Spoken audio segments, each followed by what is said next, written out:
You entered a plea on January 17th, a no contest plea. You applied for deferred adjudication. The court found there was sufficient evidence to find you guilty. According to the plea bargaining agreement, punishment is to be assessed at 2 years in the prison. The state opposes your application for community supervision or deferred adjudication. They will be taken in consideration 2022 CR 8568. And there's to be restitution of $2,000 to Wayne Biotto, who is the complainant in 2022 CR 8568. Have both parties had a chance to review the PSI report, state? Yes, Your Honor. Defense? Yes. And Mr. Adame, it's 2 years in the state jail facility. I know I said prison, but it's the state jail facility. Any objections to the PSI report, state? Defense? No.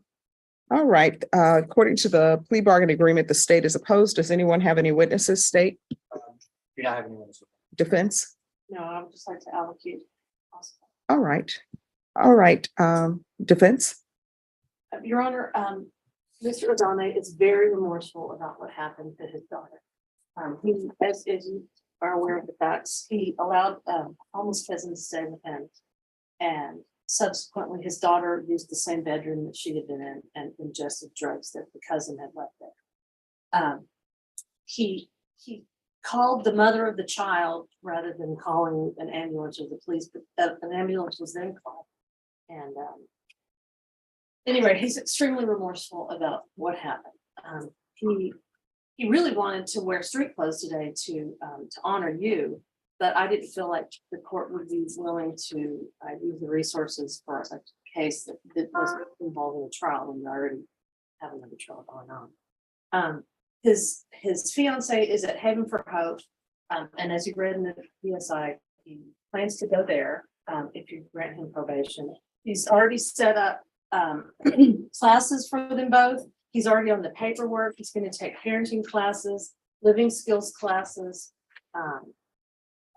She says they've got a great caseworker that they're going to be working with, and that based on all of those the support that they're going to have, she doesn't feel that they'll be able to. She feels like he will be successful. He's going to have a job with, and they're going to supply him work clothes and training. And Mr. Adame is willing to do any condition that you would like to place on him to be able to be on probation. Who is the complainant in all of these cases? The assault bodily injury married that was dismissed and refiled. Who's the complainant on that case? That was my ex-girlfriend. And who's the complainant on the violation bond or protective order? That was my ex-girlfriend. And who was the complainant on the continuous violence case that you got deferred adjudication for? From 2014. 2013. Oh, that was my first baby mom, my first girlfriend. With my And then the assault second from 2016, it was dismissed for missing witness. Who was the complainant on that? That was her. She had followed false accusations on me. No, I'm just trying to figure out who it is. I'm not accepting any of this as true. It says witness dismissed for missing witness. I'm just trying to figure out who the complainant was. And then in 2021, who was the complainant on that? That was my ex-girlfriend. All right. And then the unauthorized use of a vehicle that the state has taken in consideration. What's that about? I had bought a vehicle off of Marketplace, off of Facebook, and they're starting with no bond, with no title. And I was gonna get a title bond for it because I've done a title bond before for another vehicle.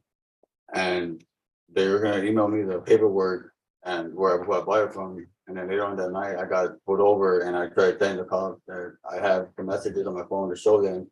And they didn't give me a chance to show the messages. They just arrested me and put me in the back of the car. And my sister's boyfriend ended up picking up myself out in the field. All right. Court will hear argument. State.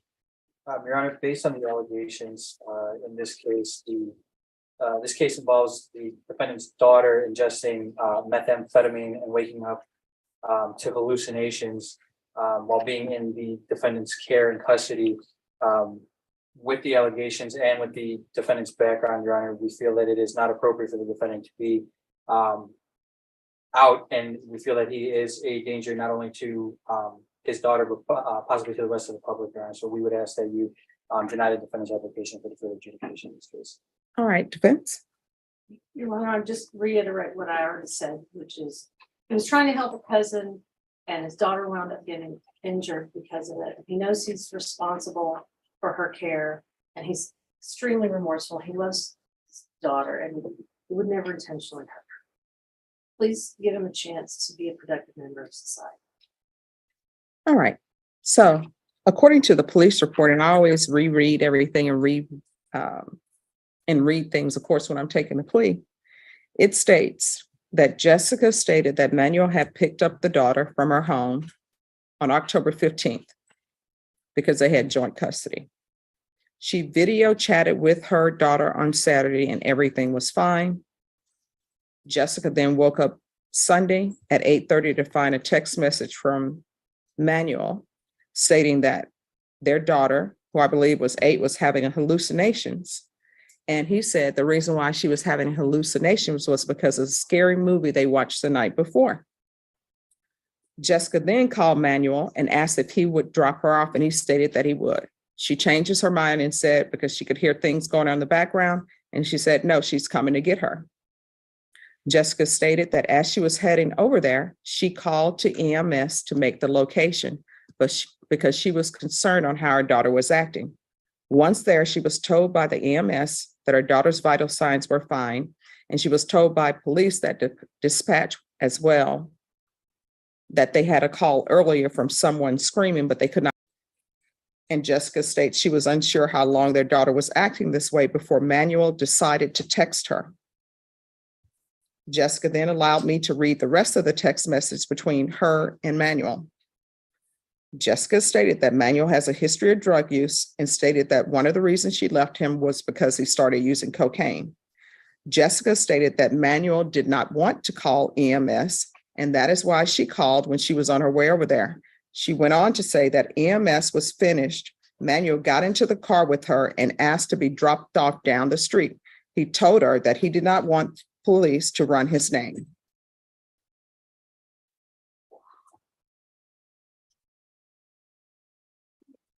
And then there's a text message from Michelle, Manuel's cousin.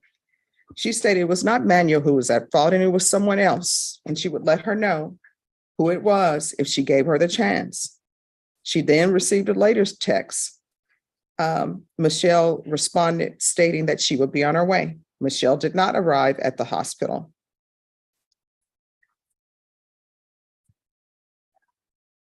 All right. This is what the court is going to do. The court is going to deny your application. Court will find you guilty, sentence you to 2 years in the state jail facility, give you credit for any time served, take in consideration 2022 CR 8568, restitution of $2,000 to Wayne, W-A-Y-N-E, Beato, B-I-O-T-T-O, and cause number 2022 CR 8568. I'm going to show you what's entitled Trial Court Certification of Defendant's Rights to Appeal. Did you review that with your attorney? Did you understand it and did you sign it? Yeah. Because this is a plea bargaining agreement, because I followed your plea bargaining agreement, you do not have the court's permission to appeal. Do you understand? Because this is a felony conviction, you're not allowed to own or possess any weapons or ammunition. If you have a question over what a weapon or ammunition is, you'll need to speak to an attorney. Do you understand? All right, if you would like, I can request that you be placed in the therapeutic community. The therapeutic community does not increase the time that you are in custody, but it will help you with drug issues that you have. Would you like that? All right, so I will put on here therapeutic community. We can go off the record. Mr. Adame, when you have children in your care, they're your responsibility. And the person who you're saying your child ingested their drugs, you should not have allowed that person around your child. When it comes to helping out people, yeah, it's great to help out people, but you don't help out people at the risk of your child. You understand? All right, good luck to you. And do you have the Can you get credit for all the time he's already been incarcerated? Oh, yes, I gave him credit for any time served.